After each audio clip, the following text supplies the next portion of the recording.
Good afternoon and welcome to this webinar from the Nordic Welfare Center. My name is Göran, Andreas, Gregor, Caspian, Forsgren, and I'm the project manager on deafblind issues here at NVC. Today I have the pleasure of welcoming you all to this webinar on partner strategies when assessing deafblindness. This webinar is presented by the Nordic Network on Cognition in relation to congenital deafblindness, and the objective of the work carried out by this network is to improve the competence of professionals so that they can better understand, observe, describe and assess cognitive abilities in persons with deafblindness. In this session, dynamic and semi-structured assessment techniques placing the partnership at the heart of the process and shedding light on accessible standardized measures that can reveal hidden potentials are explored. Insights into an asset-based approach to assessment within the context of deafblindness and the importance of diverse and creative practice within the network's approach are shared. They will also look at the partner competencies and strategies and consider a dialogical approach within the assessment process. Today's presenters are Dr. Paul Hart from SENS Scotland, John Reid representing Deafblind Scotland, Ulrik Skov Hansen from the Centre for Communication and Special Needs in Aalborg, Denmark, Steve Rose representing Great Ormond Hospital in London, UK, Dr. Saskia Damen from the University of Groningen, also representing Royal Kentalis, and Kim Tosolini, PhD student at the University of Groningen. Again, welcome to you all, and please, Paul and John, the floor is yours. Thank you very much, Göran, and also thank you to NVC on behalf of the Cognition Network. We're particularly excited to share our ideas in this way with you today, and we hope that should you find these lectures useful, or should some of these ideas stick with you, that you're able to recommend this recording onwards to friends and colleagues. My name is John Reid and I'm the coordinator of the Nordic Cognition Network in relation to congenital deafblindness, and I work for the organisation Deafblind Scotland. I'm also delighted to be joined here today by Dr. Paul Hart, who works for SENS Scotland. We're coming to you kind of almost live from the beautiful island of Cymru on the west coast of Scotland, which happens to be Paul's home. And we're going to be joined today by other colleagues from an expanding Nordic Cognition Network with contributions from countries such as the Netherlands, Denmark and even our wee neighbour to the south, England. It might be worth then, John, saying just a few words about the Cognition Network. Obviously, the name gives away that it's about a group of people interested in the study of cognition within the field of deafblindness. I think I'm right in saying the network was established around 2008. And the main aim of the network, I think, is to promote professional competency in understanding cognitive development and identifying cognitions and their relation to learning and the everyday lives of individuals with congenital deafblindness.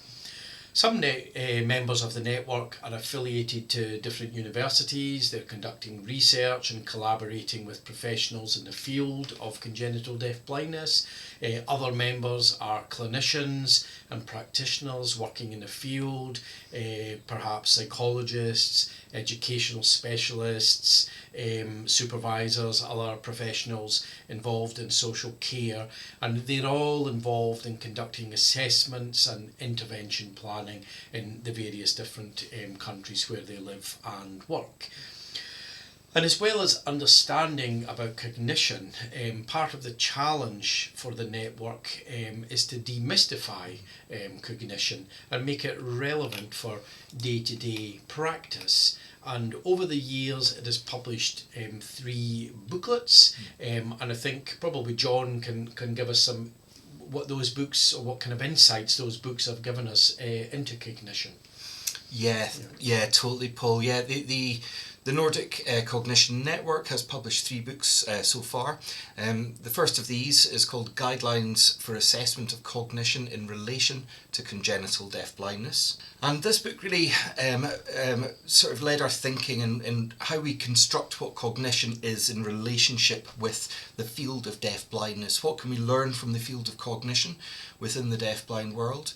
And how can cognition really help sort of solidify our thinking about deafblindness and when we're trying to look at assessment within deafblindness. The next book was called Revealing Hidden Potentials, Assessing Cognition in Individuals with Congenital Deafblindness. And in that book we moved on a wee bit further, and we began to think about why and how we can use different types of structures to understand deafblindness. Can we begin to measure things in different ways? Can we begin to look at different models or different matrices to begin to understand deafblindness in a more specific way? And we'll come on to that in a wee bit time. The third book was called Psychological Assessment of Individuals with Deafblindness. And all of these books help us see how cognition can be understood within our field, and all offer helpful definitions that might be of use today around cognition. One of the earlier books offered an exploration of different teachers and psychologists, from Piaget to Gibson to Samarov to Vygotsky and others, and that led and sort of distilled all of that thinking down into this kind of interesting overview, which might be helpful for us to keep in the forefront of our minds for today's lecture and hold this centrally. And so this really began to consider that cognition is the mental process of understanding the world, and it can be seen in motivated actions. It's shaped by the situation and it's interactive. It's part of a dynamic system, and that culture and social relationships play a vital role in this dynamic system.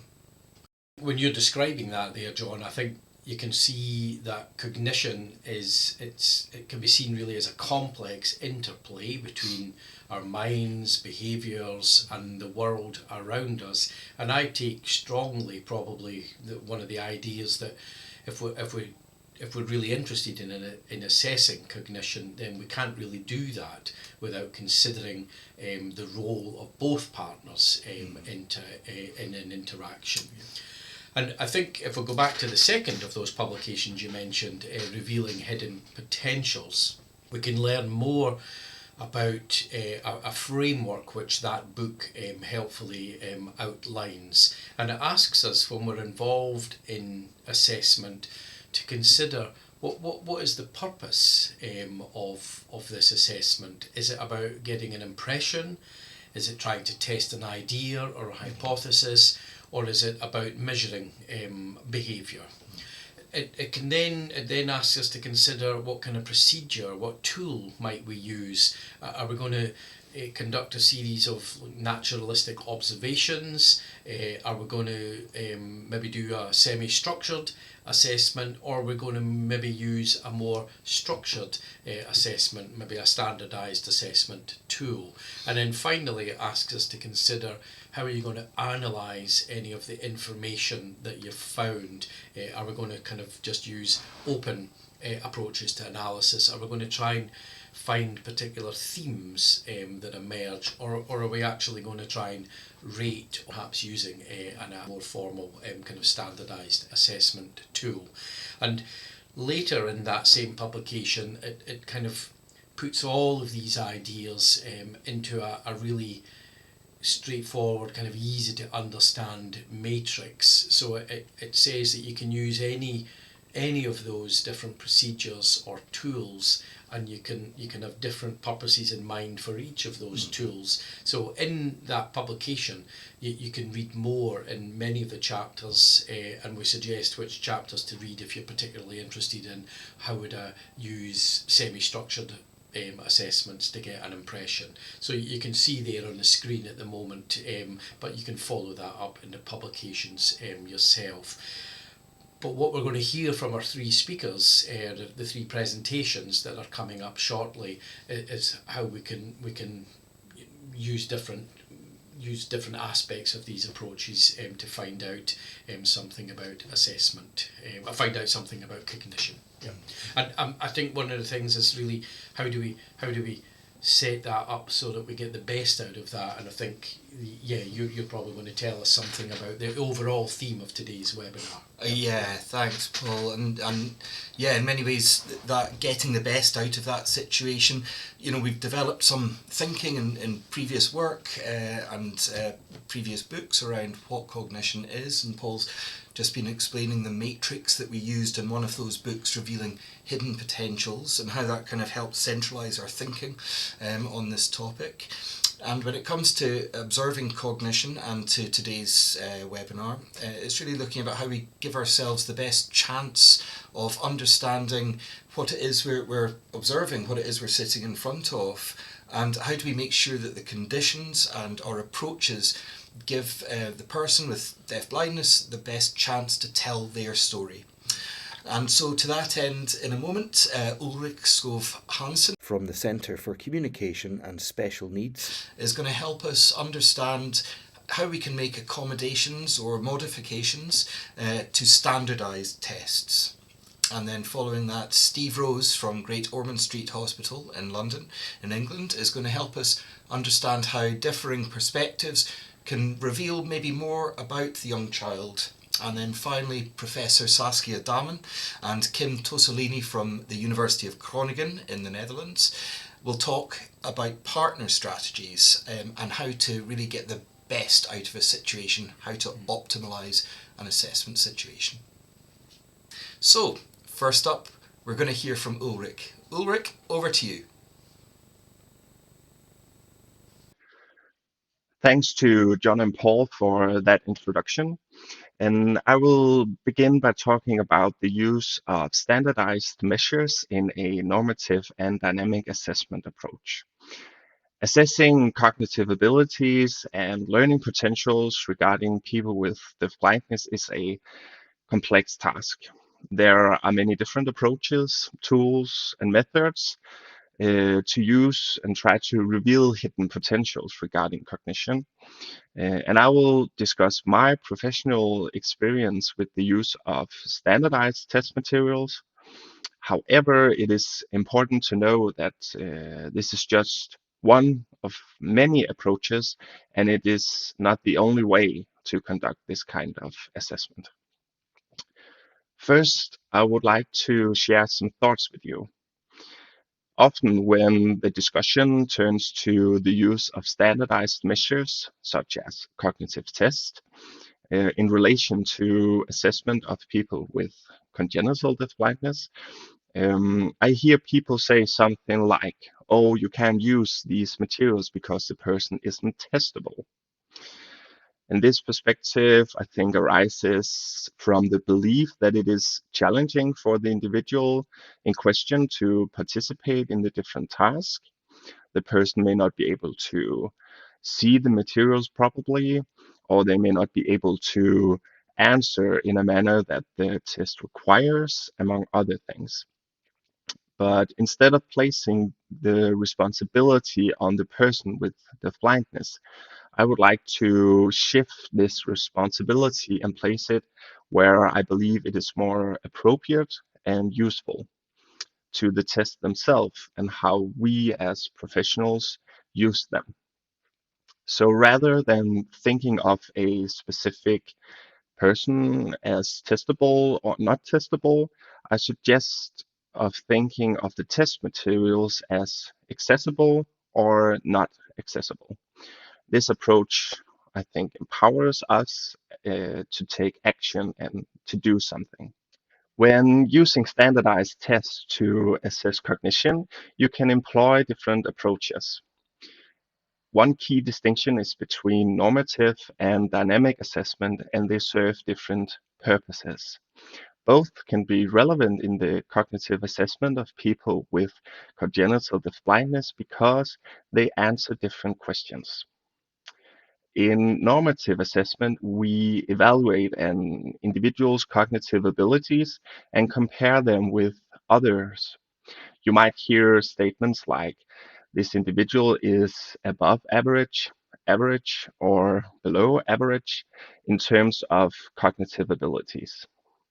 In dynamic assessment, we assess cognition and compare an individual's performance with their own past performance after intervening in some way. In normative assessment, the score might be an IQ, while in dynamic assessment, the focus is on learning potentials. In normative assessment, the focus is on what this person can do, whereas in dynamic assessment, the focus is on how this person learns. When using standardized materials, you can adopt either a normative or a dynamic assessment approach.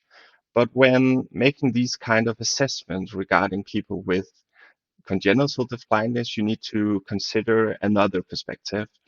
Because when we shift our perspective from the person being testable or not to the test materials being accessible or not, we need to do something. And we can either make test accommodations or test modifications. Test accommodations and modifications allow us to optimize the assessment procedure of cognition. Accommodations refer to the adjustment of test materials, so the impact of visual and hearing difficulties on test performances are reduced while not affecting what the test measures. Whereas modifications refers to a change in nature or content of the test that might alter the text and or maybe alter the complexity level of the test. And I would like to provide some examples on how you can do this. First, let's discuss the accommodations that can be made when using a normative approach. Here you can make accommodations regarding different things. The first one being presentation, on how you present the task or the item in the test. Here you can modify how information and instructions are presented. And this can include enlarging and brightening or changing the contrast of visual test items. It can include the use of sound amplification devices, and applying a communication or language approach tailored to the specific individual. This is just some examples. You can also make accommodations regarding responses. Allowing responses to be given through means other than the prescribed verbal or written modality, such as eye pointing, among other things. It can also be accommodations regarding setting. It can include reducing visual and or auditory distractions, the use of specialized light, providing physical accessible resources, and ensure the presence of a known person to the individual to secure a level of comfort. This is just some examples. And you can also make accommodations regarding timing and scheduling of the assessment. It can be providing extra practice trials, frequent breaks, multiple settings, either at home or in the school, and to have extra time for information processing, among other things. And now let me provide an example of how you can use test accommodations in a dynamic assessment approach with standardized test materials. And I would like to introduce a woman, let's call her Annie. And at the time of the assessment, she was 52 years old. Annie has Down syndrome, cataracts, a moderate to severe hearing loss, and uses hearing aids. And her language is a combination of Danish sign language and Danish spoken language. And she lives in a housing facility and has a variety of interests, including music, creative activities like painting and knitting, and she enjoys going to concerts. And Annie is known for her creativity and her warm and welcoming personality, and she has a good sense of humor as well. And I, along with two other contributors to this presentation, were asked to come help assess Annie's cognitive abilities and learning potentials, because the people working with Annie wasn't quite sure if they were matching her level, if they were on a higher level or lower level of where Annie actually was. And we decided, among other things, to use a standardized test called LIDAR 3, which is a cognitive test. And initially, we used the test without any modifications or accommodations, and the results were much lower compared to others her age. And we had a gut feeling that, okay, these initial results did not accurately reflect her true cognitive abilities and potentials, and that we needed to make accommodations to obtain a more accurate presentation of her abilities. So subsequently, we adopted a normative approach with test accommodations. For example, we enlarged the pictures. We made some materials to illustrate to her what should we do here, and you will see a picture of this in a minute. And with these accommodations, Annie performed significantly better.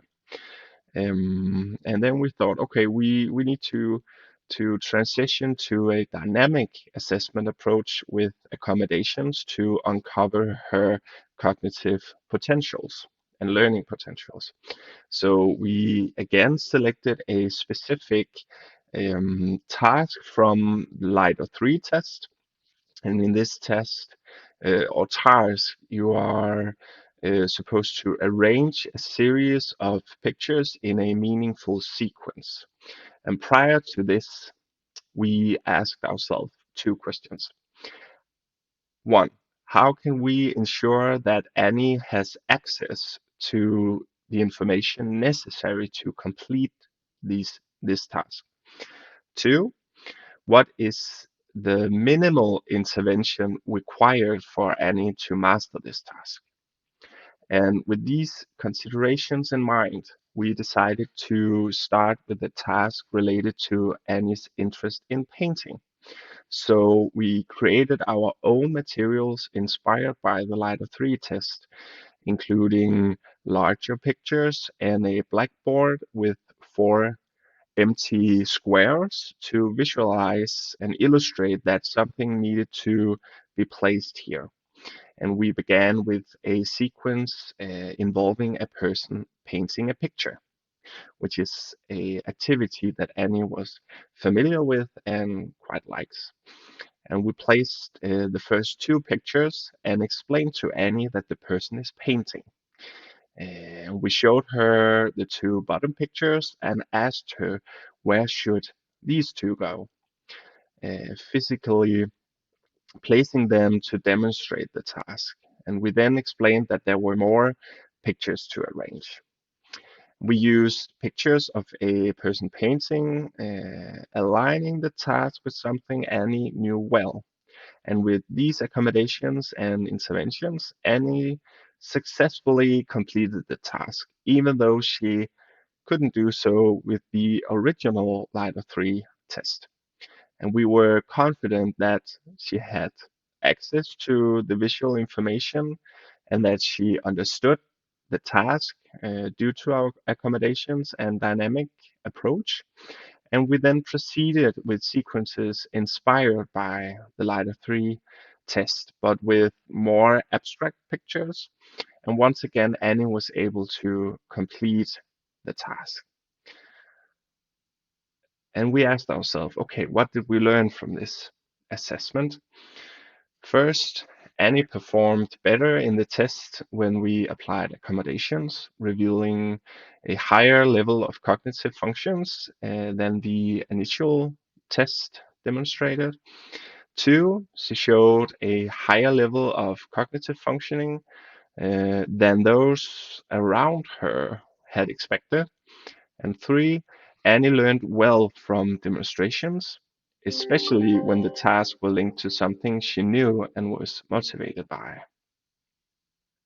Now let me provide an example of how you can use test modifications in a dynamic assessment approach with standardized test materials. And here I would like to take as a starting point a specific material called fundamental tactile learning. It is a material consisting of different wooden blocks in different shapes, sizes, heights, and surfaces, and more.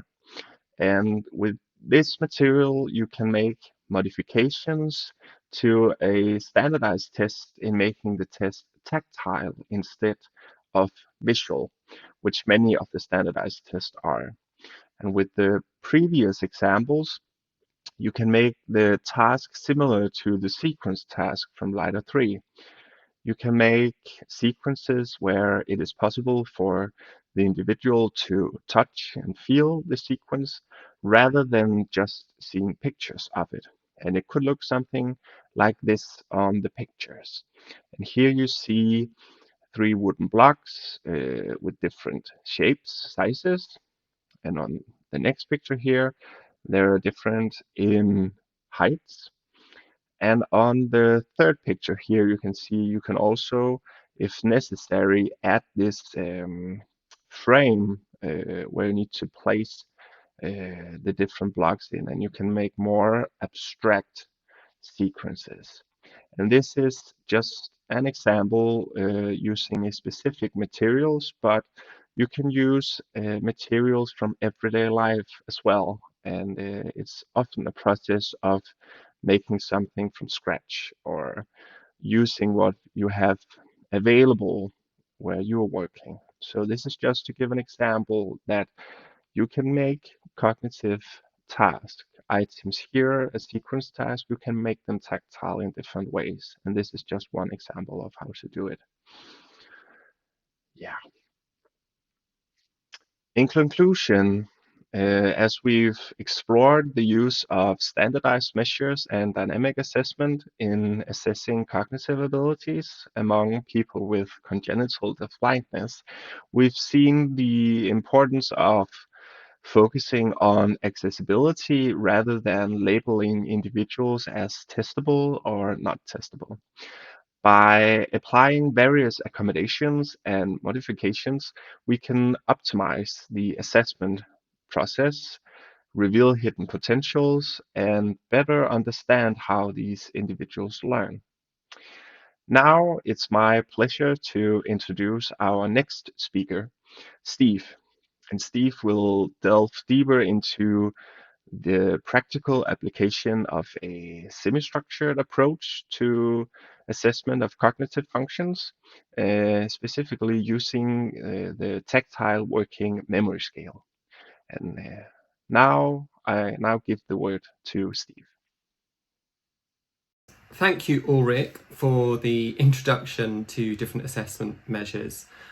My name is Steve Rose, and I'm going to be talking a little bit about approaches to optimalisation within assessment, and so kind of think about an asset-based approach to assessment within deafblindness.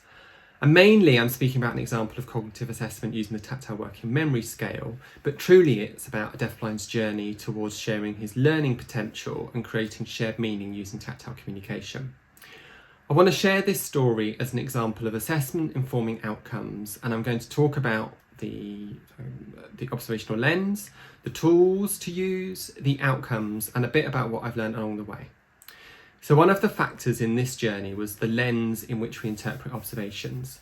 So we've heard of the lens or the glasses we put on when we view a person, and as an example, I want you to imagine a child who shows much interest in shoes and actively collects a pile of shoes, very much like in this picture here.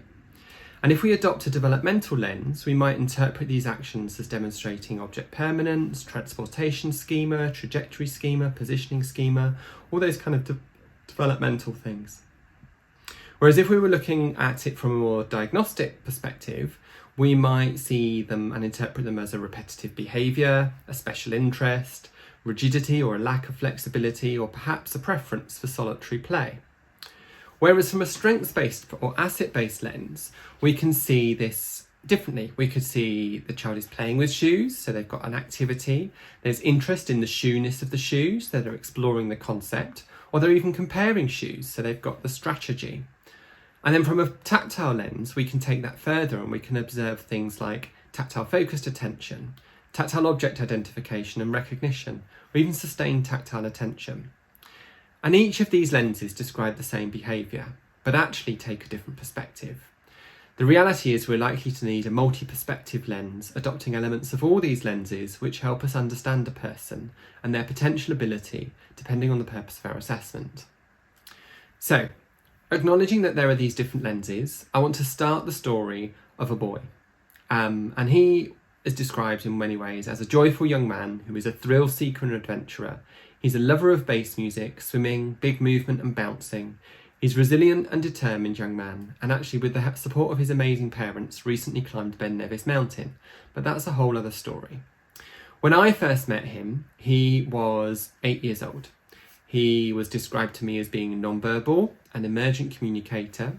He was being given access to on-body signs, predominantly touch cues to tell him things, and objects of reference, again, whole objects also to tell him things. And he was seen as someone who self-stims a lot.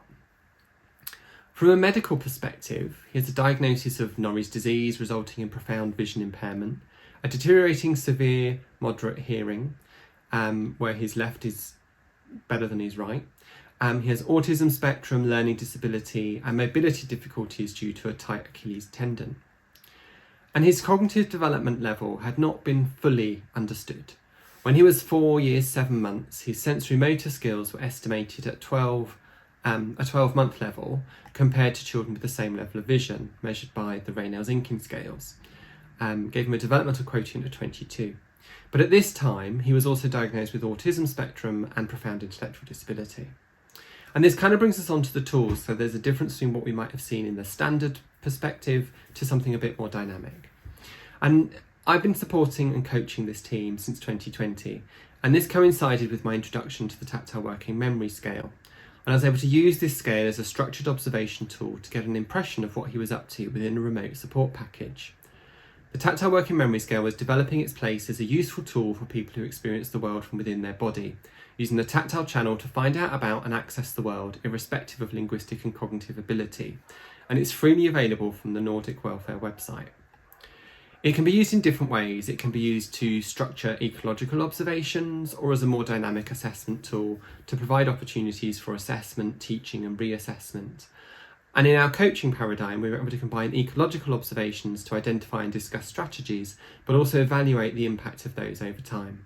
This allowed the team around him to adopt strategies as part of the overall assessment, but ensure that he has opportunities to develop and make use of all of his cognitive and linguistic potential. So, what did optimising the lens and the tools mean for the outcomes for the young boy? At the first observation point, using the tactile working memory scale, it was possible to identify several baseline point skills.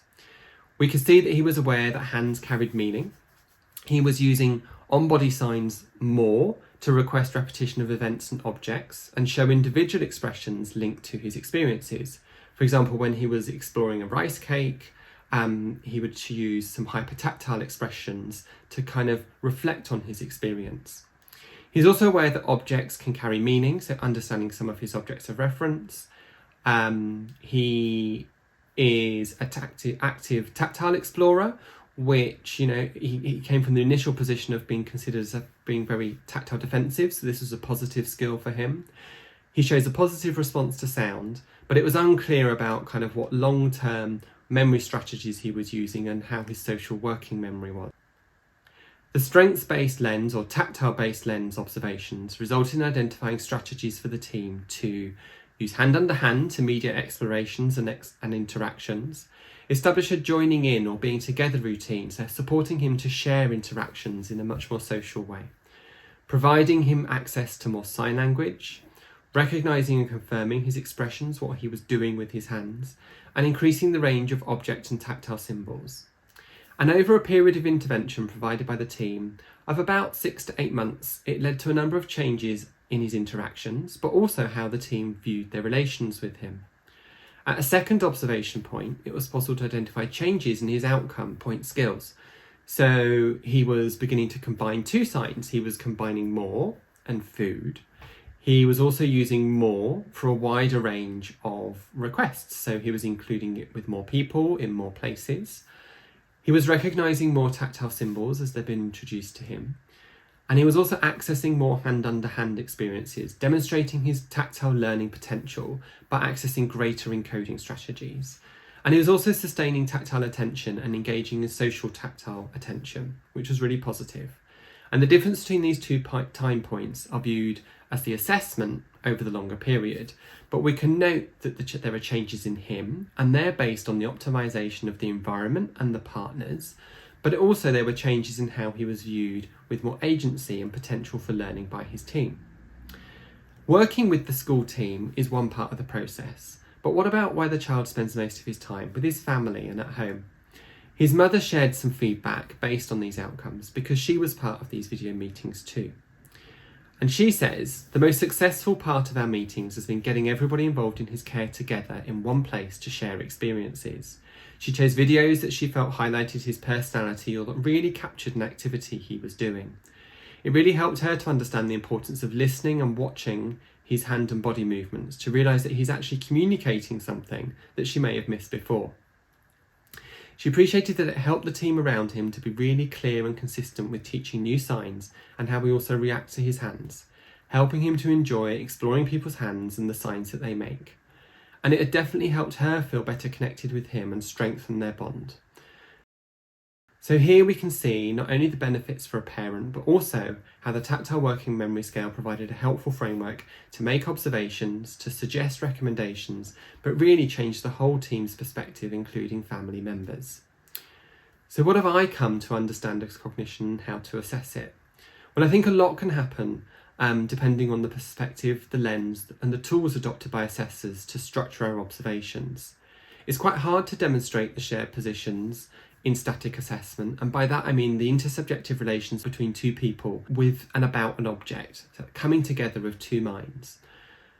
We also know that language development requires language input, shared attention, the ability to spot patterns, and linguistic and cognitive memory, because that results in understanding, shared meaning, and ultimately we're seeing aspects of cognition in practice.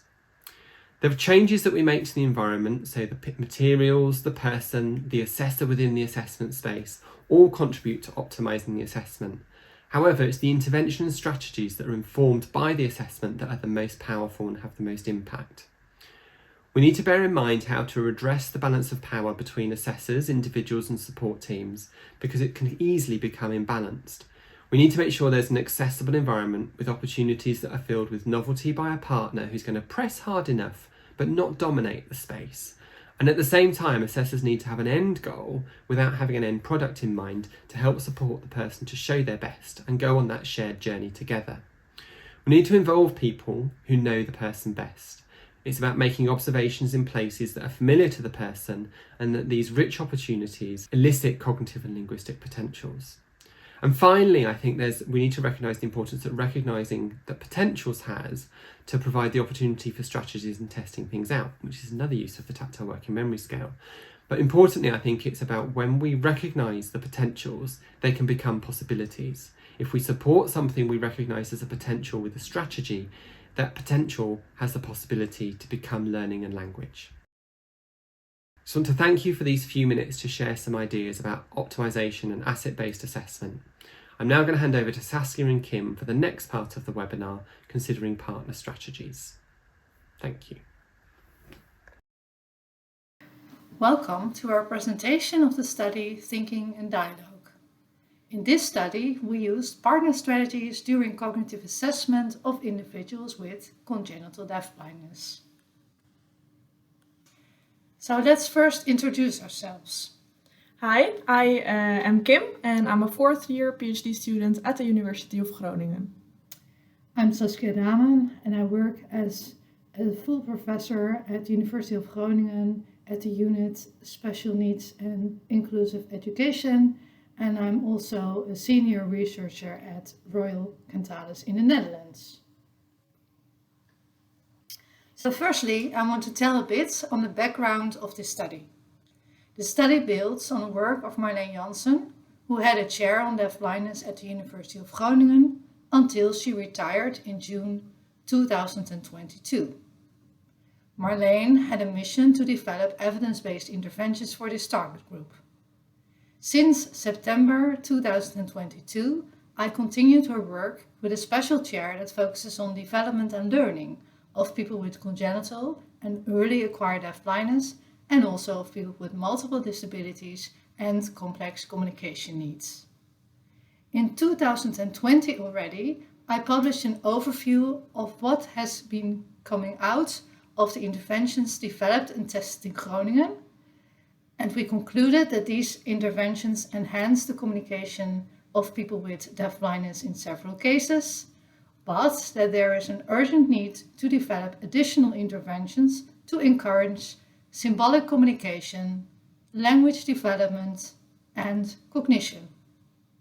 In addition, more research is needed on effective elements of interventions, such as the effectiveness of specific partner strategies. Thinking in dialogue is one of the studies under Saskia's chair. We set out a training for caregivers in using specific partner strategies to stimulate cognitive abilities in children with congenital deafblindness aged 5 to 25.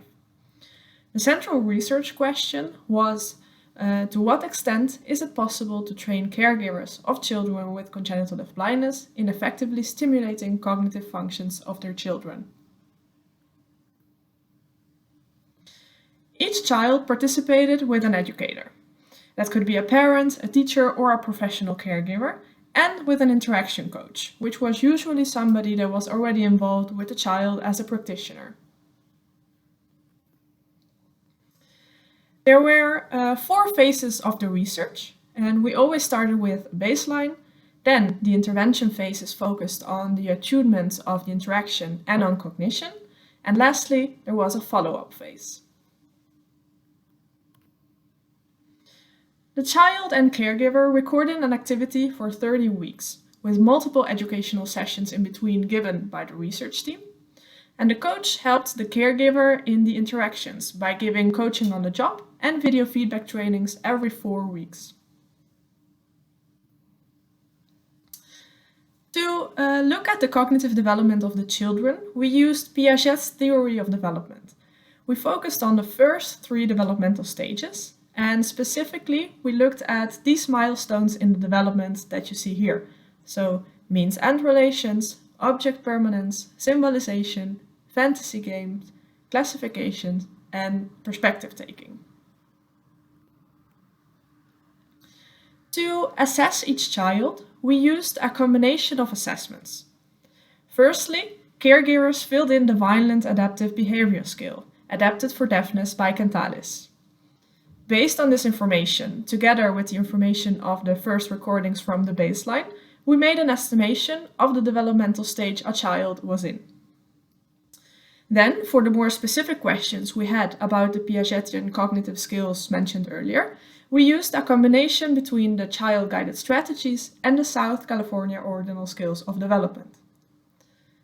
The child-guided strategies gave us the basic principles of assessment with children with congenital deafblindness that we needed, and the cognition scale from the South California Ordinal Scales of Development provided us examples of how to observe specific Piagetian skills during interactions. During these assessments, we tried to observe the learning potential of a child. So not only what can a child do now, but also what can a child learn with a bit of help and guidance. Therefore, it was essential to use different strategies during the assessment, like the one you see here. By using partner strategies, you can observe how a child learns and acts. Can a child, for example, imitate you when you provide an example of something? Does the child learn by doing something together? What is the best way to provoke or elicit a response in a child? All these strategies can be used and are important in any interaction, but during assessment they can help you to observe the child's abilities. We will now show you an example of one of the assessments. You see here in the picture Mike. He is 11 years old and he has Charge syndrome. His visual acuity is 0.4 and he has a CVI. His hearing loss is 80 decibel.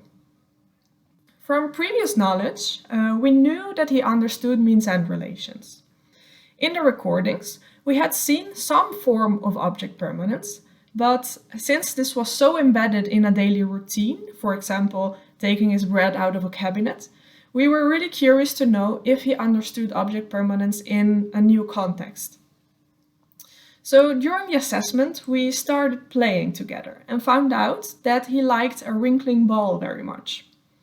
So for us, this was the perfect start, because for him to be motivated enough to look for a hidden object, it needed to be something that interested him, of course. So at first we started playing with the ball, and at some point we introduced a box. We explored the box together, and after some time we hid the ball in the box, as you can see in picture 2. At first, he didn't seem to look for the ball. Therefore, we started using some partner strategies. We provided an example of how to open the box, look inside the box, and then closing it again. Then we also tried to do this together, hand under hand, as you can see in the pictures here. And what we saw then was really clear. After some time and multiple tryouts, he grabbed the top of the box to open it, he took the ball out and started playing it with it very contently. Of course, a very important part of partner strategies is also to give a compliment after a successful attempt. So that's what you also see here in the pictures. The partner strategies that we used during the assessments were later also used in the training of the teacher. What we presented today was a very quick overview of the use of partner strategies during assessments. If you want to know more in detail about this research and the partner strategies, please contact us. Thank you. Thank you. Thank you, Saskia and Kim. And Saskia and Kim, and indeed Ulrik, will be back with you shortly for a live Q&A session following this webinar. And really it only remains for me to thank you very much for your attention today, for coming along, and again to thank NVC and Göran in particular for their support in the making of this webinar series. The topic of optimalisation is one that's really important to the network, and as Paul said earlier today at the very beginning as well, the idea of kind of demystifying what we mean by cognition is of central importance to this network as well. And so with that in mind, we'd be really keen for other networks to come and get involved with us. We can talk about deafblindness and cognition, but it would be great to learn more from other networks as well about how they use cognition or think about cognition in different ways too. So that's an open call for people, and all of the details in terms of how to get in touch with the Nordic Cognition Network and myself are on the NVC website, as are links to all of the materials we've discussed today, including the books and several other webinars as well. And we just wanted to leave you, I think, probably inspired by all of the thinking from all of the presentations. We've got this overall notion that we really need to help the best story for all of us really to emerge. And we're going to leave you with these really fantastic words from a man called Burton Blatt. And he says, "Some stories enhance life, others degrade it, so we must be careful about the stories we tell and about the ways we define ourselves and other people." Thank you all very much. Thank you. I would like to thank you all for spending this hour with us, and also a great thanks to all our presenters. As always, it's been both exciting and educational. As you heard John say, if you want more information about the network and if you want to get in touch with them, please find the information on our website, which is nordicwelfare.org. From Stockholm, we wish you all a continuous good afternoon. Thank you and goodbye.